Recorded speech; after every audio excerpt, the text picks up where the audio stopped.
This is the Fantasy Football Unlimited podcast with your host, Kevin Murray. Welcome to the Fantasy Football Unlimited podcast. On this episode, we have a guest that's bringing a ton of great energy into the fantasy sports community from the Sports Affiliation. It's Tipp Major. Welcome to the show, my man. What's up, Kevin? Man, you know, I've seen your stuff out there in the YouTube land, and you know, it just crossed my mind again. I was like, oh yeah, you interviewed Matthew Berry, you interviewed the guys from the Footballers. That when I saw that other, I was like, oh wow, that's what caught my eye. I was like, wow, that's pretty cool. But man, I appreciate you having me on. Like I said, we met about a month ago now at the Fantasy Football Expo. I had a blast there. I know you did as well, because every time we kept our paths crossed, we were always smiling and having fun, high-fiving, giving each other's hugs, man. It was just awesome, man, the whole thing. Yeah, no, I think that first, the Expo is an amazing event. It brings out the best in people. Yeah. But I do agree. You and I, we got that kind of commonality when it comes to just maximizing a fun time. You can tell it. I can tell it every time I turn the corner and see your smiling face. So obviously, it's a privilege to have you on here. I'm excited to bring your story to the masses, you know, to all the listeners and viewers out there that are tuning in. For the people that might not be aware of you know, where you're coming from, can you tell us a little bit about what you're doing with Sports Affiliation? Sure. And what's your role with Rip and Tipp, and obviously the work you're doing with Hall of Famer Greg Kellogg? Man, it's been a whirlwind. First of all, I started right around February of last year, 2023, and so I was like, I want to do content. I'm not necessarily sure what to do. I'm just going to go out there, be my authentic self, talk to people, and talk a little bit about football, because I love football. I've played a little bit of football. I love fantasy football. I've been playing it since 2005. But the thing what happened is I met Greg Kellogg, and I met him through a space in the X platform. At that point, it was called Twitter still, but it was the X platform now. And when I got onto the space, the first person I saw was Scott the King Engel. And when I saw Scott the King Engel, I was like, whoa, hold on. Like, this is a guy that I listen to on Sirius XM. So I get on the space, and these guys are like going at it, talking about players, percentage, all sorts of stuff. And I just get on there and I just ask a question. And it just kind of took off from there. I didn't go in like talking about like I knew everything or I know it all, but I just went in there and just simply asked the guys a question. I think it was about Mark Andrews versus Isaiah Likely, and it's funny enough we still are talking about that after week one. But it was something along those lines, and we just struck a friendship, Greg Kellogg and myself. And from then on, I said, you know what? I'm going to start doing these spaces. It seems fun. It seems like it's very interactive, which I like to do. I like to be interactive with people. So I was like, I'm going to start doing the space. So I ended up doing the space, and sure thing, like I think it was my second or third space. And guess who shows up on the space? Scott the King Engel. And so I see him on there, and I'm all like, first of all, I was in Chicago. I was visiting my girlfriend. She's from Chicago area, so we were visiting some of her friends out there. And I was like, babe, like when somebody was talking, I muted. I was like, babe, Scott the King Engel's on. She was like, huh? And then so I told her about it, and it was really cool, man. And I immediately afterwards, I asked him. I said, thank you so much for coming on. Would you mind coming on a space with me, and I'll interview you and things like that. He was like, sure. And that's what it's about, man. This fantasy community, from what I've been seeing and viewing, everybody is just very accommodating of each other. They're very upfront, forthcoming. They will come on different people's spaces, especially if they like their energy. And so then it just kind of took off from there. I started working a little bit more with Greg Kellogg as the summer started to go into, the football season of 2023. I got on with the Sports Affiliation. Really didn't do any articles or anything. We just kind of started spaces. Actually, they had another gentleman. His name was Mace Riney, and he was the space guy with Greg. And then Mace had some things he had to take care of personally. So then I jumped on and helped him out. And I took off from there. It just like me and Greg, we have got this. It's so funny because Greg is like basically my dad's age. But he's like a real chill, real cool guy. He's like, hey buddy, I got these things, I got this different story that you could take a look at. But it's like his energy is, he's an upbeat guy. He's very friendly. That's the one thing I will say about Greg. Greg is friendly and will talk to anybody. And I love that about him. And so when him and I would talk and discuss, things, him and I would always maybe not always see eye to eye. And when that comes about, then we really get into the meat and potatoes of what the Thursday check down is. So we have a show every Thursday night at 7 p.m. Eastern Standard Time, and we go over stars to sit, studs to sit, sleepers to start. And then one concept that we brought in this year was we're going to have a pro that comes on, and then we're going to have a Joe that comes on, and they're going to give their takes. Sometimes, like last week, the Joe recommended not to play Marvin Harrison Jr. Ooh. I was like, and look, me, I'm like, how are you going to come on here and tell people not to play somebody they drafted in the second round? I get what you're saying, but you got to start him, right? And he was just, telling me that, he didn't think that you should start him, things like that. And look at what Marvin Harrison did. He didn't do anything. And that's awesome. That's kind of some of the things we do at the Thursday Checkdown. I just wrote an article with them. This article that I wrote was on kick returners, mainly for the Scott Fish Bowl, Warriors, the FF7s, those types of leagues where kickoff returners are rewarded for their points that they get. So I went ahead and got into that article. It just dropped last night.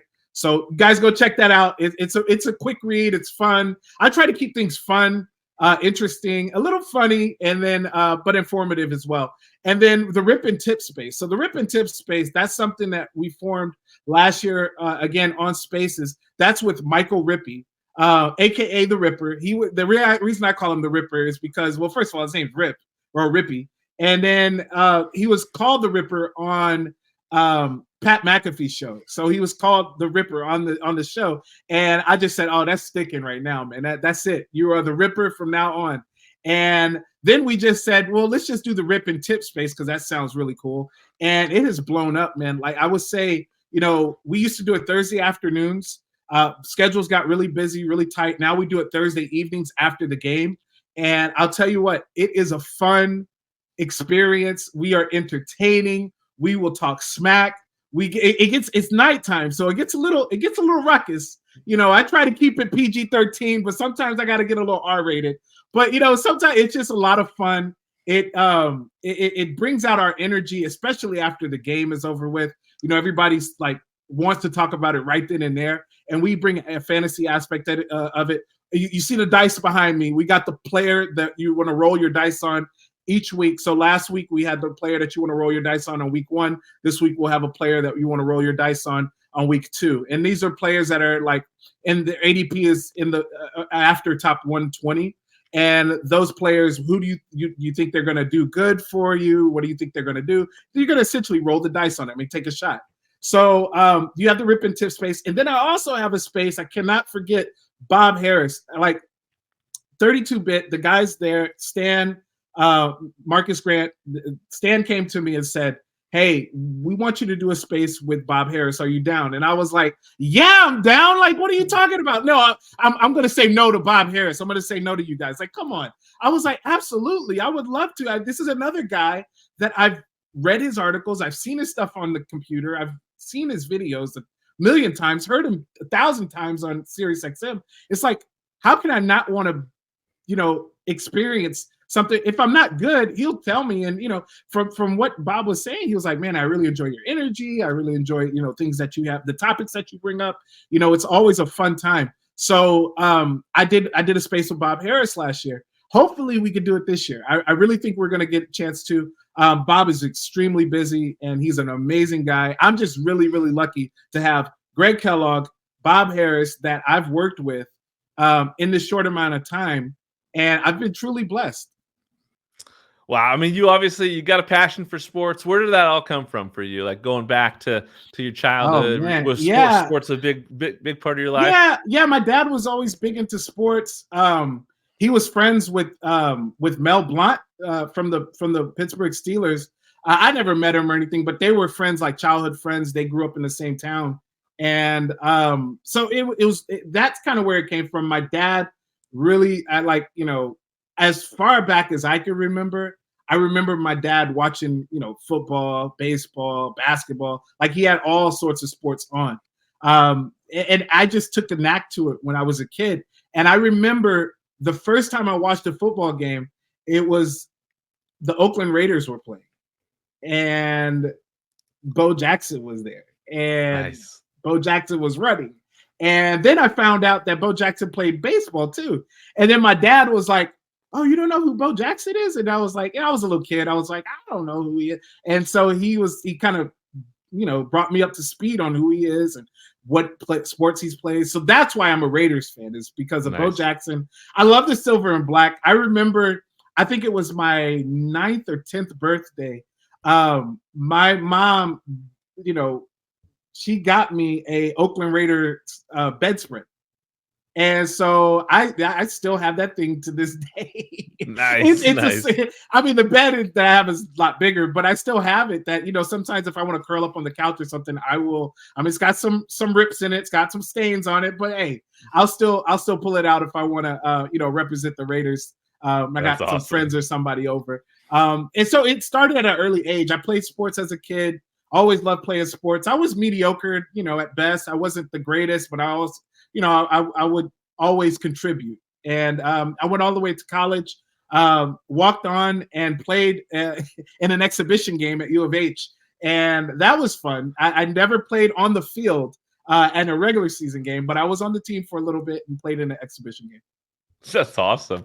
Well, so as a sports fan, what's the worst loss you ever experienced? Oh, man.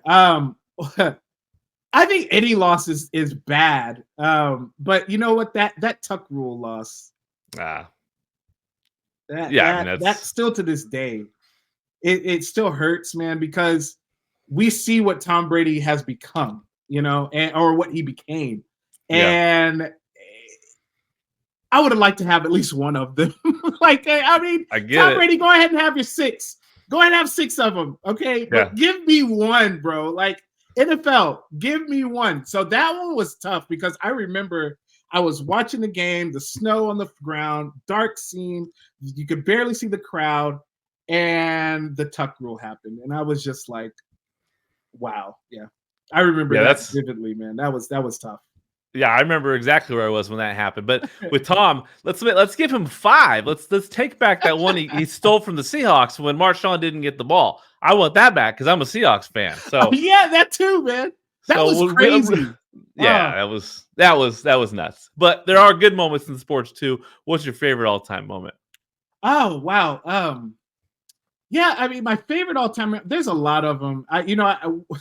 One that I can remember just vividly. I'm a Yankees fan because my dad is a Yankees fan too. So I'm a Yankees fan. So I always loved Derek Jeter. And I remember him running across the field or past third base, going over and catching that ball. It was a playoff game, may have been even the World Series, but catching that ball in the stands. When he caught that ball in the stands and had the black eye from it and everything, I was just like, that is what the passion of the game is supposed to be about, man. It's supposed to be like, I don't care how hurt I am, how hurt I get. I'm going to do whatever I can to help my team get this out. Not even win the game, it's get the out. And that just that speaks volumes to me because I'm always a team player. I'm always like about the team. And well, look, we may not win the game, but damn it, we're going to try our hardest to at least get that out and get closer to that second or third out or whatever it might be, or that second or third down to get the team off the field and get a punt back to, like, whatever it would have been. I'm always about getting, showing that passion and showing that love for whatever sport that I'm playing. So that moment there, that Derek Jeter moment was huge. I mean, for the NBA, that was pretty cool too, because I remember when Hakeem Olajuwon didn't get the MVP award. I think it was 94, and David Robinson got the MVP award. and Akeem just went on a tear, man. That like he had went on, and I met Akeem Olajuwon not too long ago. It was probably a few years back, but I met him and I said, Akeem Olajuwon, if you don't mind, can I call you Dream? He said, yeah, call me Dream. I said, Dream, what you did in that 94, I think it was 94, 95 playoffs, that really inspired a lot of kids like myself because you were overlooked. And, you were supposed to win the MVP that year. You had all the stats, everything. You had the record, the stats, everything. But you were overlooked and you persevered and you went out and won the championship. And he said, man, thank you. He's very big. He's like, thank you very much. And then I was like, no, you're welcome, man. But I just said that really inspired a lot of kids, like myself, seeing that. I love that. That's a good story for sure. So you said 95 is when or 2005 is when you discovered fantasy. How was it that fantasy, presented to you? So it's funny. I was hanging out. It was a Sunday afternoon. I didn't have much going on, and a couple of my friends came over, or maybe I went over to their house, and they just were talking a bunch of smack about each other. And I was just like, "What are you guys talking about?" And then one of the guys was like, "Oh, I got Ben Roethlisberger, and he's about to go off on you." And then I was like, "What is he talking about? Like, what's going on?" And then they explained to me what they were doing. So obviously I wasn't in the league that year because it was already going on. So I told him, I said, if you guys got a spot, I would like to try to play this because it seems fun. And it seems like we could talk smack. And I love talking smack. And they were like, okay, cool. So they got me in the next year. The next year was 2005. I didn't know what I was doing. I went and bought the draft books and all sorts of stuff. And, I was like, I'm going to try to figure this out on my own. My first pick was Carson Palmer. That should tell you something there. And then my second pick was Rudy Johnson. I was all in on the Cincinnati Bengals. I had Chad Johnson, TJ Houshmandzadeh. I had all of those guys on my team. And when they went off, my team did good. But when they had a bad game, my team was very, very bad. So that was unique because it allowed me to understand the stats of the game a lot more and different, trends and matchups and things like that, to where I even look at that stuff today. I look at trends, I look at matchups. So that was something fun. Now, going back, I wish I would have got LaDainian Tomlinson number one. I think I had like the number 2 pick or something. So I wish I would have got I think actually signed Alexander with number 2. I wish I would have got him. But I was like a quarterback. They score the most points. So I was like, yeah, let me go with that. But the next year I got Tom Brady. And the rest was history because I think that was the year that he had the 50 touchdowns. And I had a couple of the Patriots on my team that year too. And yeah, it was pretty. And then I was hooked. Once I won, I was hooked. I was like, oh, you are not going to get me away from this. And I won a good little bit of money at that. But one lesson I did learn from that year was I had Frank Gore on my team too. And Frank Gore had a week, like 4 or 5 weeks in a row where he just didn't do anything. And I sat him the week before the playoffs. The week before the playoffs, he scored 30 plus points. And I was like, oh my gosh, I'm never doing that again. So I learned my lesson from that. Yeah. Nice. So do you have a league that you consider like your main home league? Yeah, we have a league here. It has evolved. It was a 10-man league. It's now a 12-man league. We call it the RFL league. And, I've luckily, in that league, I've won 3 titles in that league. Nice. The first one was the Tom Brady. The last one I won was in 2019 with Lamar Jackson. And I picked up, and look, I'm going to tell you right now, I picked up Kiki Kuti, or I dropped Kiki Kuti to pick up Lamar Jackson. Nice. That was I love cool. how you remember those details. Yeah. That's great. Yeah. That's great. So what are your favorite experiences from your home league? Is there anything you guys have done for traditions that have made them fun?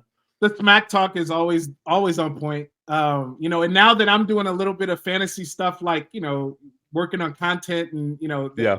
So if I have a bad week in that league, thank God I didn't last week. If I have a bad week in that week, I hear about it. Like, I bet. Well, what did Bob Harris have to say about you this week? Or, I hear it all, man. And some of it I can't say on here, but I hear it all. So, but one thing that we do traditionally is we always do a live draft. We've done live drafts. We've done it at a casino near here in Houston. We'll go to Louisiana and do like the casino trip. We've done that a couple times. This past year, we just met at a wing spot and did a draft there. But we always end up doing a live draft, whether it be on computer or not, because there are a couple of guys who have moved out of state that can't get there or can't get here for whatever reason. So we still do it live, but it's on the computer for them.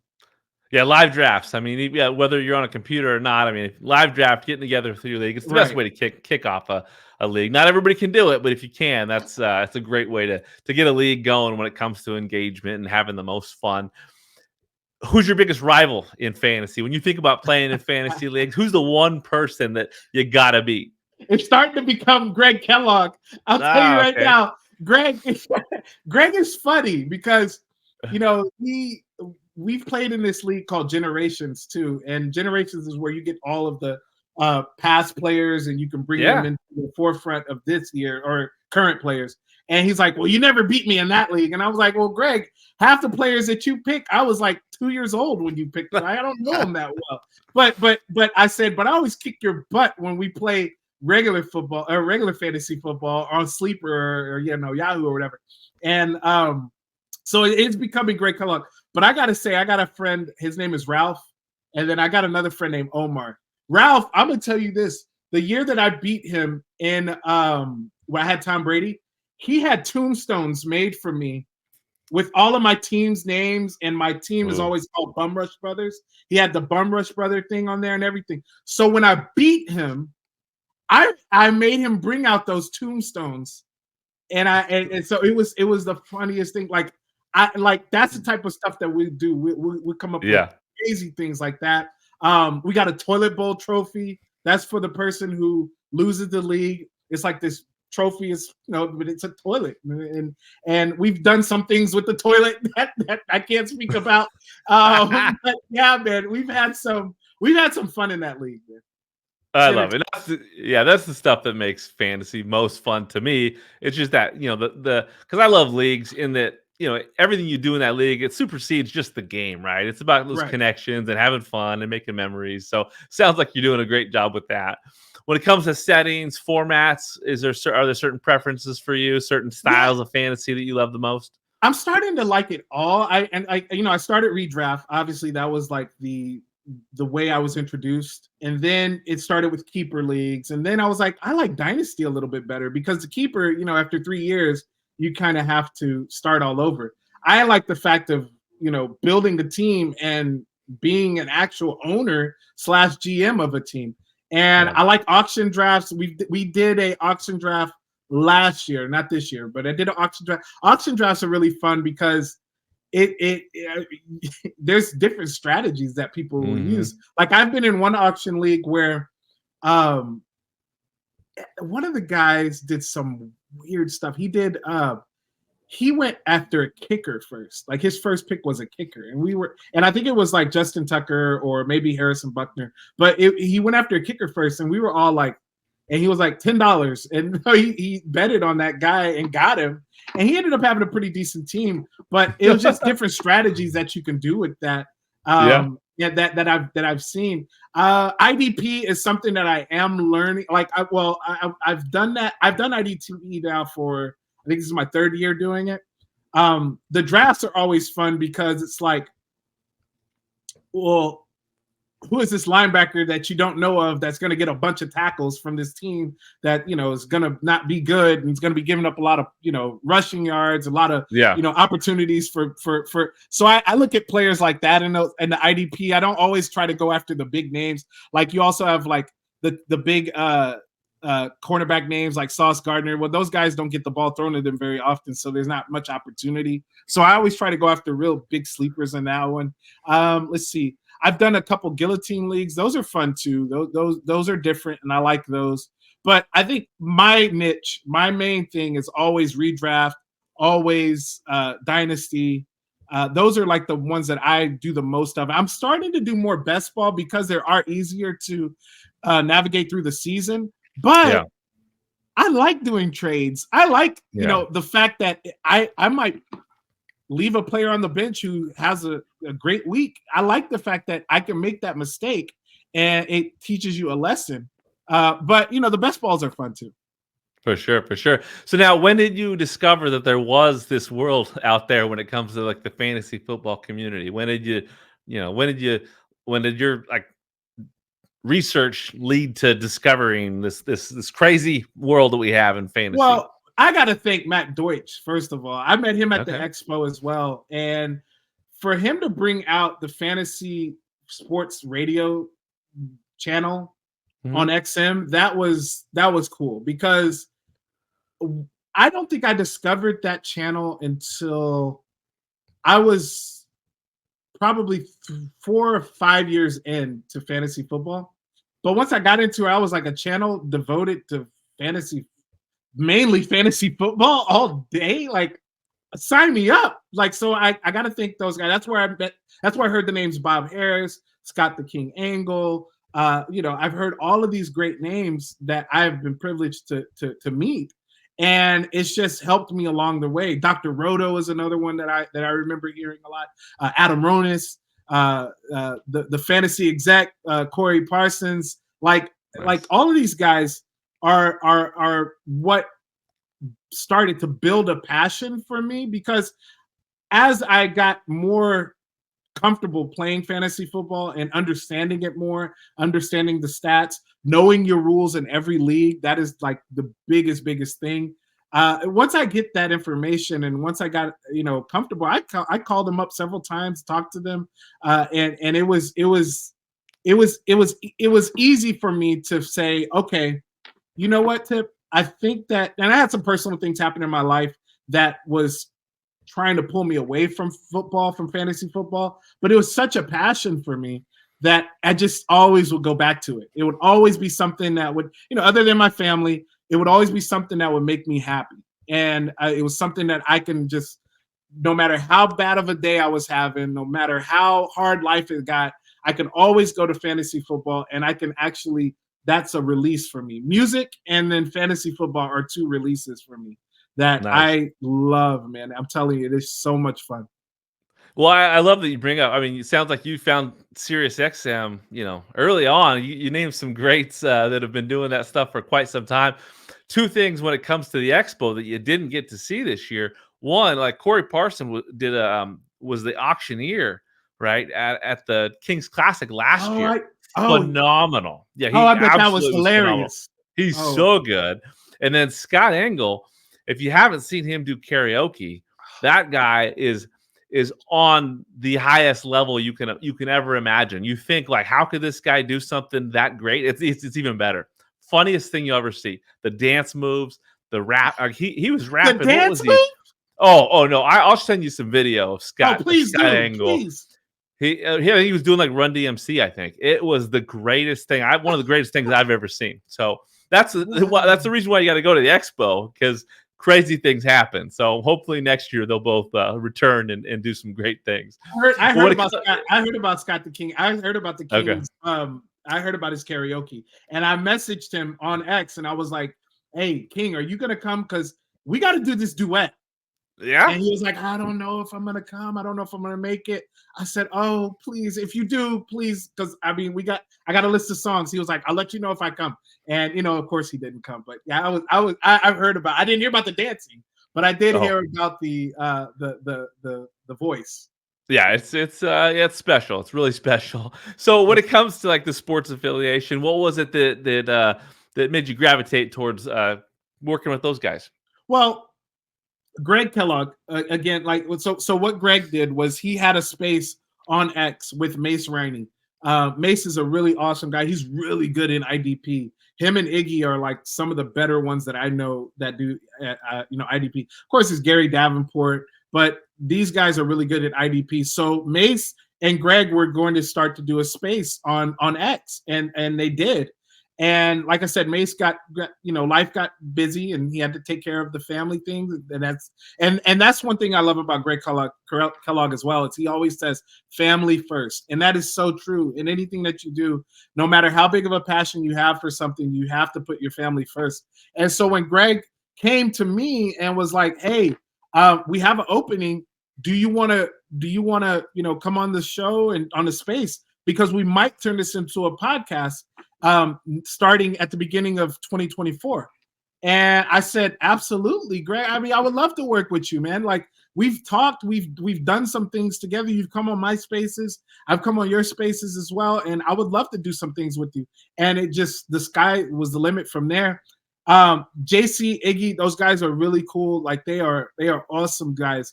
They are like really, really passionate about the industry, and they're good dudes, man. Like, they don't try to, like, get over, they always come from a good heart, good space. I'm a real big energy guy, so I'm able to, pick up on energy pretty quick. That's just a gift that I guess I got. So I never, with them, I always felt comfortable. I always felt at peace. We don't have to agree on everything, but I always felt comfortable with them. And I've definitely felt comfortable with Greg Kellogg. I mean, again, the guy is salt of the earth, like one of those guys who just would do anything to help you. Like, I've been on the phone with Greg late at night before because I have questions or I don't understand something, or, hey, I want to run this by you. What do you think? And he's always there to help me out. And if he's not there that night, he definitely will help me the next morning. So nice. Working with him has been such a huge blessing. I can't even explain or thank him enough, because again, he didn't have to do this. Greg is retired. Greg is retired. He's been overseas tons of times. He doesn't have to be doing this, but he has a passion for it. And he loves it. And that passion that he has for it, when you get both of our passions together, it really comes out, man. And it really comes out on the show. And like, we both have such a good time and have fun about it. That's awesome. So what's been the most rewarding part about your time working in this fantasy community? Yeah, I mean, working with people like Greg Kellogg, working with Bob Harris, working with, I've done some things with Scott the King Engel, been on his spaces, and he's come on mine. And like, just working with this whole community. Jim Coventry, I've been on his show. I was on Sirius XM 2 weeks ago with Bob Harris with the Football Diehards. That, I mean, in of itself is like, wow, I got to meet Joe Bryant and Footballguys. I got to meet the football guy. Like, it's like you get all of this energy, you get all of this connection, this connectivity. Another guy, Joey Wright. Like, I met Joey. I would tell a quick story. I met Joey Wright, and I knew Joey Wright. I knew who he was. He came up to me and was like, Tipp, I've been wanting to see you. Gave me like this huge hug.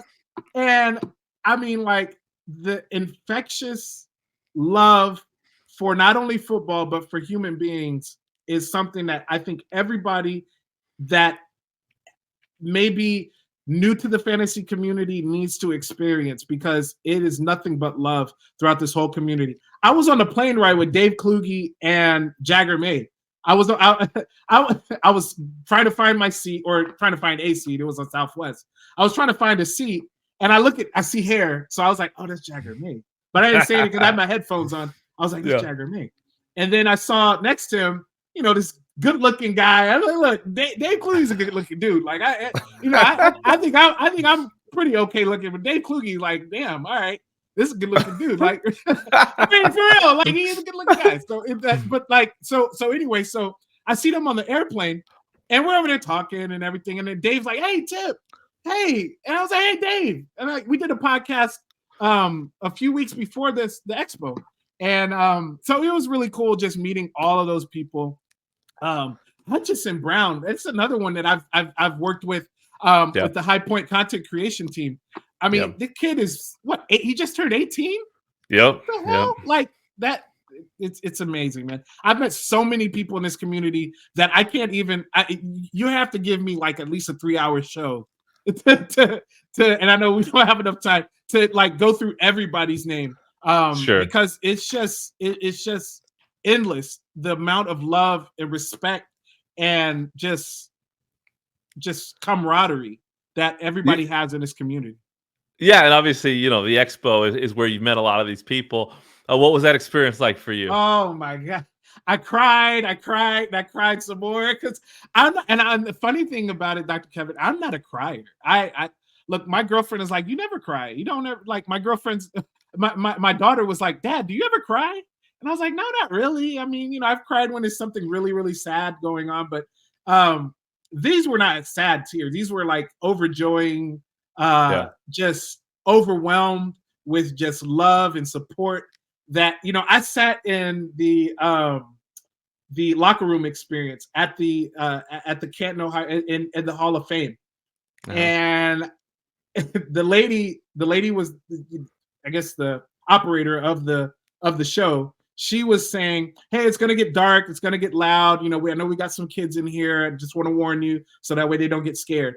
So anyway, the lights start to go down. Then you feel the rumble of the stadium and the crowd cheering and tears just bursting down my eyes. And I'm like, I'm trying to stop it, but it's just, it won't. It's too hard. So I'm just like, all right, Tipp, just stop trying to be macho man and just let the tears fall, bro. And so that's what I just let them fall. There was a lady across from me gave me a tissue. Oh, I was like, oh my God. I was like, oh man, why'd you do that? Like, I'm over here trying to be discreet, and then like she gave me a tissue. And I mean, I even cried. I cried with let's see. I cried when Jorge Martin. I cried with him because I started talking about my daughters and how much I love them and how much I love fantasy football. And I started crying with him. And Scott Simpson was there, and I started crying with him. It's just so much love and so much support that it is truly, truly, truly overwhelming for my heart. It was, and I received love. I like love language. Words of affirmation is like key for me. And to hear people come up to you and say, Tipp, you're doing an amazing job. Like, keep going, keep grinding, keep doing what you're doing. Dude, I love your stuff. I love your content. It's like, it's really like, I do put work into it. It's not like I'm just like, oh, let me tweet something real quick. No, I put work into it, but it's just the words of affirmation that I haven't always heard from people that you would probably think you should hear it from. That really touched me, man. It really, really touched me. And I'll tell you one last thing. My girlfriend now, her name is Alana Artisan. She knows my love language. She knows that words of affirmation are big for me. She is always uplifting me. She is always supporting me. And that is another thing. If you get into this content creation game or fantasy football or anything like that, make sure you have a really strong support system. I have a family that supports me fully. And I can't always say that I've had that before from a partner, but I will say this, man. Once you get that support, your confidence, not arrogance, your confidence will skyrocket. It's a great message for sure. And I love all that. I mean, it's true. The expo in the community, just as a whole, it is such a surreal experience. Always, surrounded by people that are trying to uplift people and support others and encourage others. There's obviously a common passion for football, but it definitely supersedes that. I think a lot of people recognize there's just a lot of good people in the space. And you're not alone when it comes to just kind of feeling like, emotions that are just, you're like, where's this coming from? But it's hard to leave the expo, and you always want to go back. So looking forward to seeing you in Canton in years to come. Absolutely. Look, I told Greg, I said, hey, Greg, I'm coming he was like, this is Greg. He was like, hey, buddy, are you going to come back next year? I was like, hell yeah, I'm here already. And one person I don't want to forget, because I love this man, is D-Bro. Derek Brown. When I real quick, I know we want to go to the next score, but when I walked into the DoubleTree, I'll give you a quick story. I walked into the DoubleTree. I had my suitcase with me. I did not go to the room for 2 hours because I was walking around talking to everybody, lugging this big suitcase around, and then here comes D-Bro, and D-Bro's like, Tipp, my man, and I'm like, D-Bro, like we give each other the biggest hug, and this was after, mind you, giving Bob Harris a huge hug. Like it's totally insane the amount of love that's out there, man. I love that. No, D-Bro is a great guy for sure. We are going to dive into some rapid fire questions, but you're right. Sure. I mean, I think that again, the expo it's special. You got to get back, and your impersonations are great. By the way, you've quoted Greg Kellogg a couple times. I think I'm hearing him when you're saying it, so it's pretty funny. But yeah, let's dive into some rapid fire questions. What do you love most about what you're doing right now in the community? What's your favorite type of content to create? Content that helps people out, because I always try to build my content based on what I feel like questions are out there in the world. I don't know all the questions, but I try to base my questioning or my content on being objective, letting somebody think about what you're reading. So that's one of my things, is making sure you think about it, and that way it allows a follow-up question to come back to you. So it allows a comment to come back to you, so that way you can then follow back up with them. So that helping out the community is always number one for me. I mean, obviously I want to win my leagues. That is also number one. So it's like 1A, 1B, but also helping the people. Love it. What are your long-term goals in the fantasy content creation space? Absolutely. I mean, look, I would love to work with, full time in the fantasy industry. I feel like I have the passion for it. I have the knowledge for it. I have the understanding for it. It's fun. That is the main thing for me. It's fun. So I would love to be full time in the industry. And look, I'm ready. I'm willing, able. I write articles. I do it all. I kind of a little niche of everything. I'm starting to learn a little bit of the behind the scenes stuff. Like producing things like that, because that stuff is necessary to know. I'm not always the greatest with the computer, and I get by. And but no, I definitely would love to be in the realm as a full time. Love it. Love it. Can you name one person that you'd love to watch a game with, just to get their perspective on it? It's just funny. I God,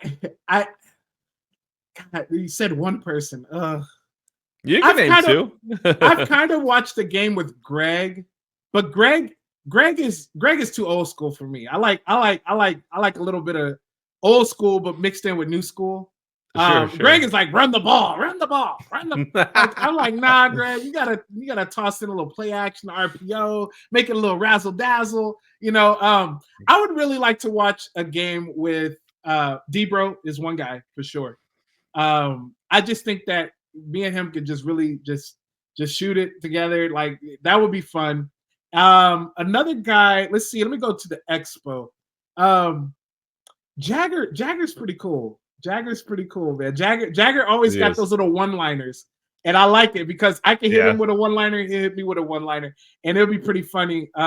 I know he's a Pats fan, so we can always talk about the tuck rule thing. Although I don't know how old Jagger is. I don't know how old, I know he's younger than me, but I don't know how much younger. But I'm pretty sure he knows about the tuck rule. But Jagger's pretty cool. Like him and I, we kind of got a chance to sneak away and talk to some folks with the cookout group, and I really liked a lot of the things Jagger was saying, and we kind of clicked. It was pretty cool.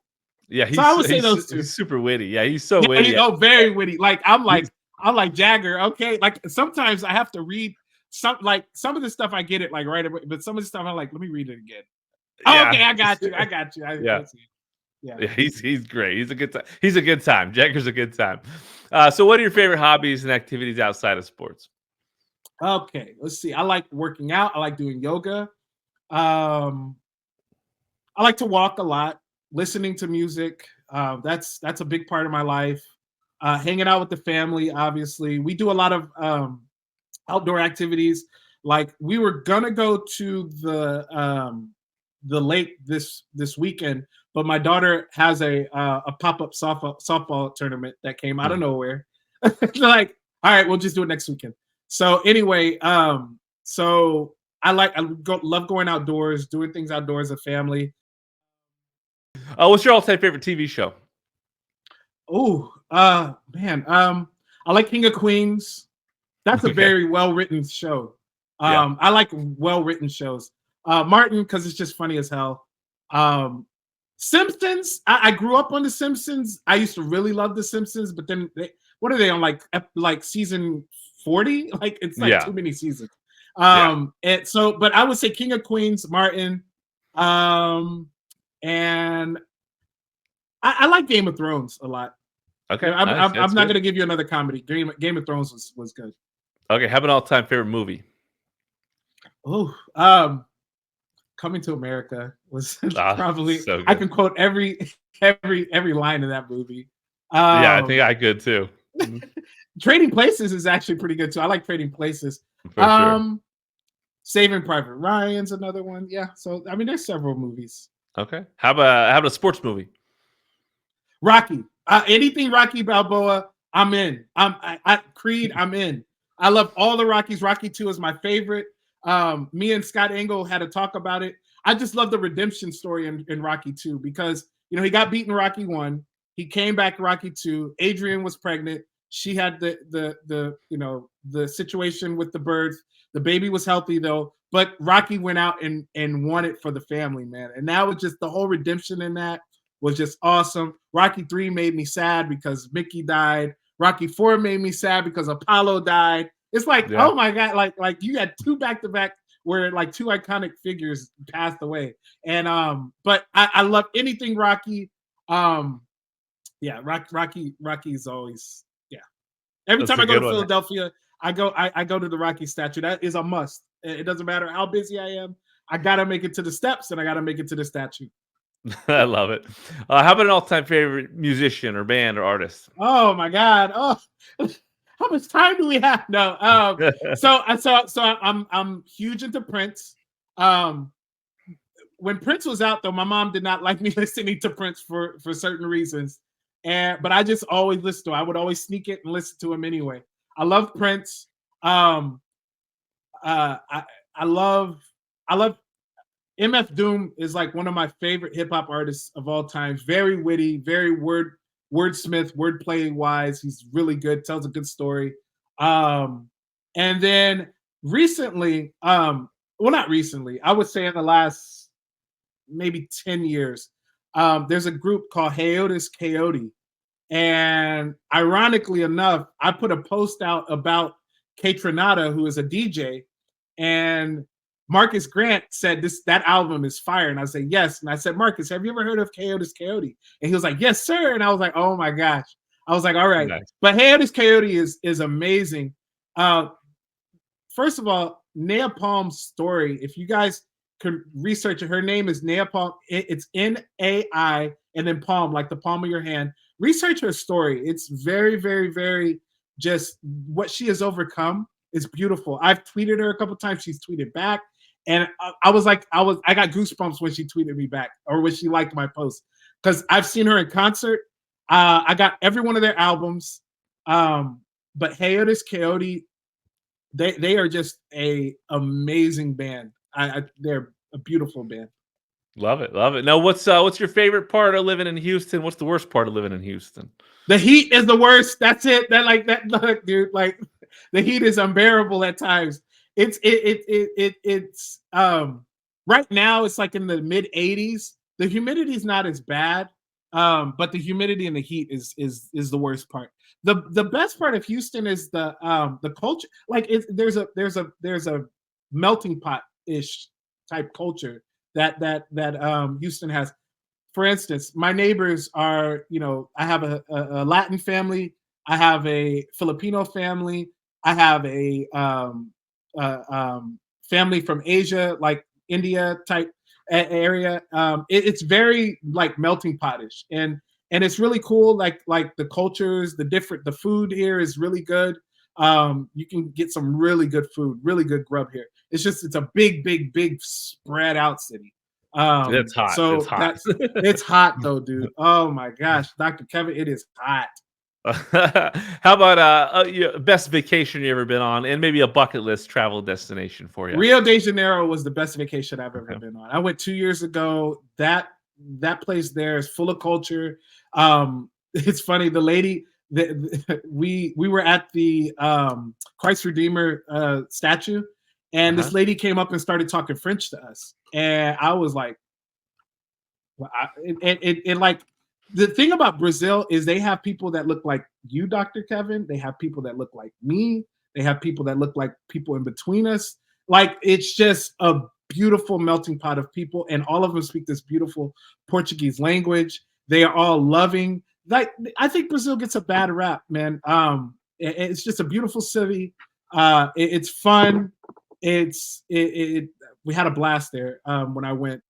I actually paraglided off of the side of a mountain. That was scary, but that was fun. Nice. And then as far as a destination for me, I would say I would say I would want to go. I'm more of a tropical person. My girlfriend's more of the mountain stuff.